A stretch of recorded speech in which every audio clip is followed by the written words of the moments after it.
राधा ने अपने बेटे शुभ के लिए लड़की ढूंढने के लिए सभी रिश्तेदारों और अपनी सहेलियों से कह दिया था। उसे एक बहुत सुंदर लड़की की चाह थी।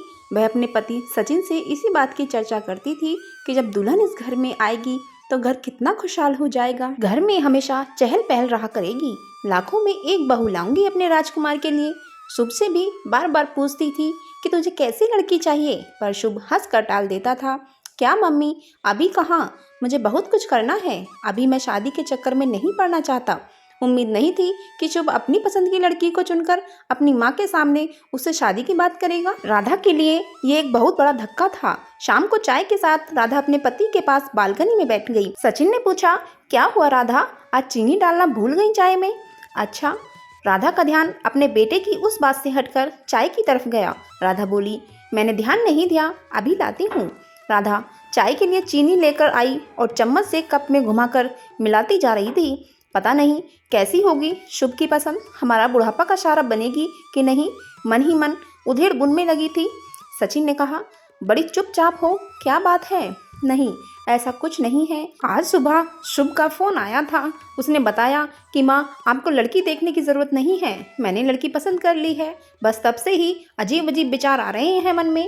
राधा के पति को जब उसने शुभ से हुई बातचीत के बारे में बताया तो वो पूछने लगे कि अच्छा कौन है लड़की, कहाँ से है, क्या करती है, कुछ पूछा तुमने? राधा ने जवाब दिया, नहीं, मैंने सोचा मिलकर बात करेंगे, कल आ रहा है। अगले दिन शुभ की पसंद का नाश्ता और खाना बनाकर राधा फुर्सत से ही बैठी थी, तभी शुभ आ गया। आते ही मम्मा मम्मा करता हुआ गले से लिपट गया। क्या बात है, आज बड़ा खुश है? राधा ने बोला। इस पर वो कहने लगा कि मैंने आपको रागिनी के बारे में कल बताया था ना, ये देखो उसकी फ़ोटो। कुछ घबराई नज़रों से फ़ोटो को देखने लगी। लड़की अच्छी थी, वैसे भी ना कहने का तो सवाल ही नहीं उठता था। शुभ की पसंद जो थी, पर अपने लिए अपनी तरह से रिश्तेदारों में जान पहचान की लड़की देखने की उसकी इच्छा हमेशा रही थी।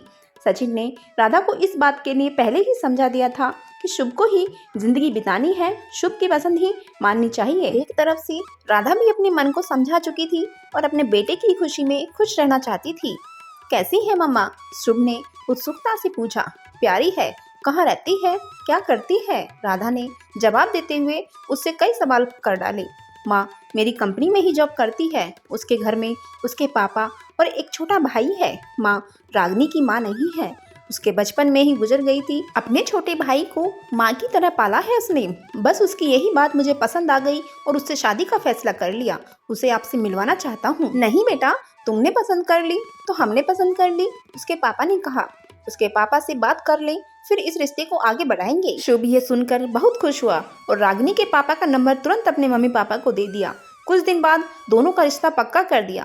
रागिनी सांवले रंग की थी, पर उसकी आंखें बड़ी बड़ी थीं, लेकिन उसे देखकर राधा को लगा कि मैं तो इससे अच्छी ढूंढ कर लाती। गोरी चिट्टी, पर मन महसूस कर रह गई।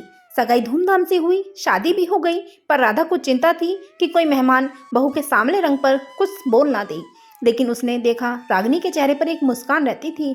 रागिनी दुल्हन थी, पर फिर भी सबका ध्यान रख रही थी। आपने पानी लिया, कुछ खाया? सब रिश्तेदार तारीफ करते थक नहीं रहे थे, पर रागिनी ज्यादा बोलती नहीं थी। शायद उसकी आदत ही ऐसी थी कम बोलने की।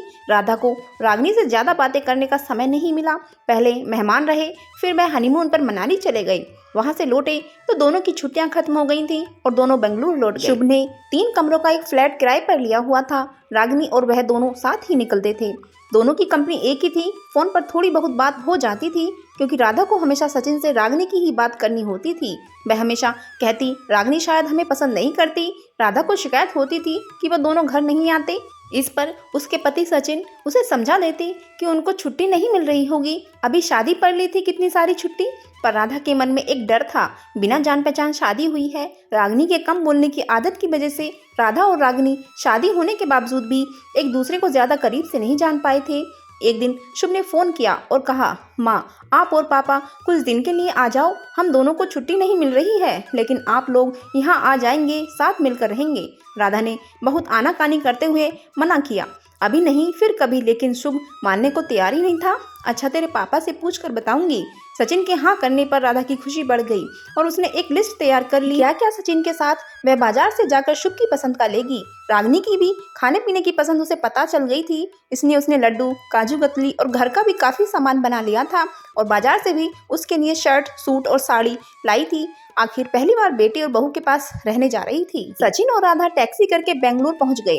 राधा सोचने लगी, रागिनी ऑफिस होगी, छुट्टी तो ली ही नहीं होगी, पर दरवाजे पर ताला नहीं था। राधा को अच्छा महसूस हुआ। डोरबेल बजाते ही रागिनी ने पैर छुए और नाश्ता और चाय लेकर आ गई।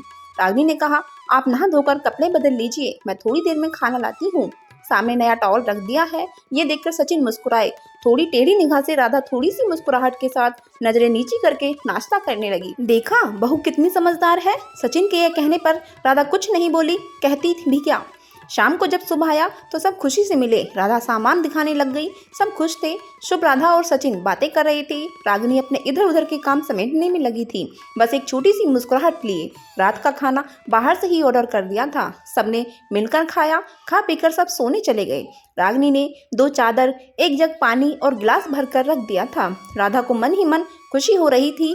जैसा उसने सोचा था रागिनी वैसी ही थी, घर को घर समझने वाली। अगले दिन ऑफिस था। शुभ बताता था कि दोनों कॉर्नफ्लेक्स खाकर जाते थे।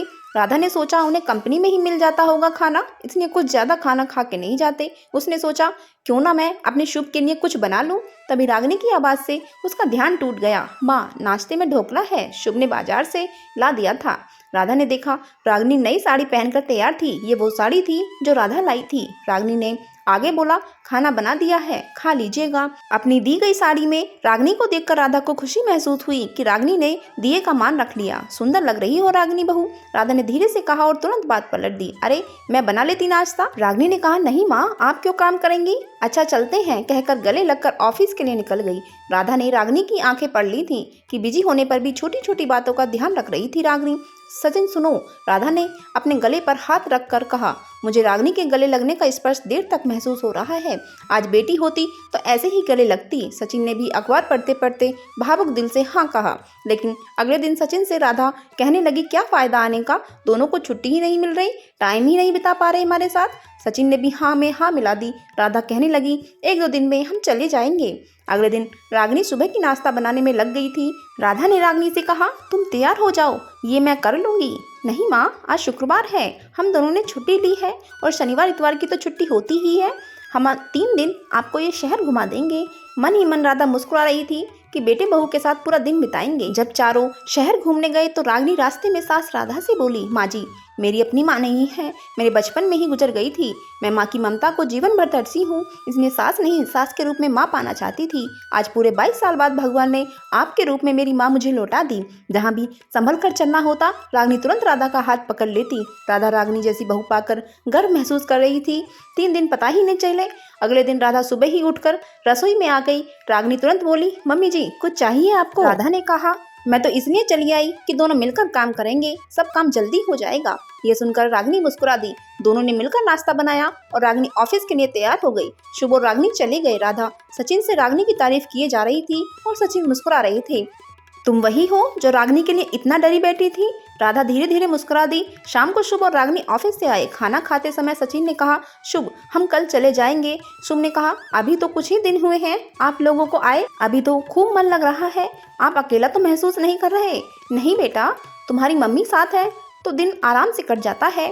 कभी टीवी देख लेते हैं और कभी अखबार पढ़ लेते हैं, ऐसे में समय का पता ही नहीं चलता। शुभ ने कहा, तो फिर क्यों जाना है। खाना खाने के बाद बर्तन समेटकर रागिनी कमरे में आकर बोली, मम्मी जी, शाम को ऑफिस से आकर बहुत अकेलापन लगेगा, आप दोनों के आने से रौनक हो गई है, थोड़े दिन और रुक जाइए, या मैं तो कहती हूँ कि आप हमारे साथ ही रहिए। वैसे भी अब पापा जी रिटायर हो चुके हैं, कोई काम नहीं है, आप दोनों का ध्यान हम पास रहकर ज्यादा अच्छे से रख पाएंगे। जो रागिनी बोलती नहीं थी वह आज इतनी बड़ी बड़ी बातें कर रही थी। सचिन और राधा एक दूसरे को देखकर मुस्कुरा रहे थे। राधा ने रागिनी के पास आकर उसका हाथ अपने हाथों में ले लिया। कहने लगी कि कितना ध्यान रखती हो तुम हम सबका। शुभ बड़ा किस्मत वाला है जो हमें एक अच्छी बहू मिली। इतनी अच्छी तो मैं भी ढूंढ नहीं पाती। ये सुनकर रागिनी राधा के गले लग गई। रागिनी बोली, मम्मी जी, मैं भी किस्मत वाली हूँ जो ऐसा परिवार मिला। प्यार और अपनेपन की वजह से दिल की बात दिल तक पहुँच गई थी। आज दोनों के रिश्ते में बदलाव आया है। समझदारी और प्यार से रिश्ते मजबूत होते हैं। दोस्तों, आपको हमारी ये कहानी कैसी लगी प्लीज़ कमेंट्स बॉक्स में ज़रूर बताइएगा। वीडियो को लाइक करें, चैनल को सब्सक्राइब करें। ऐसे ही हार्ट टचिंग स्टोरीज के साथ मिलते हैं नेक्स्ट वीडियो में।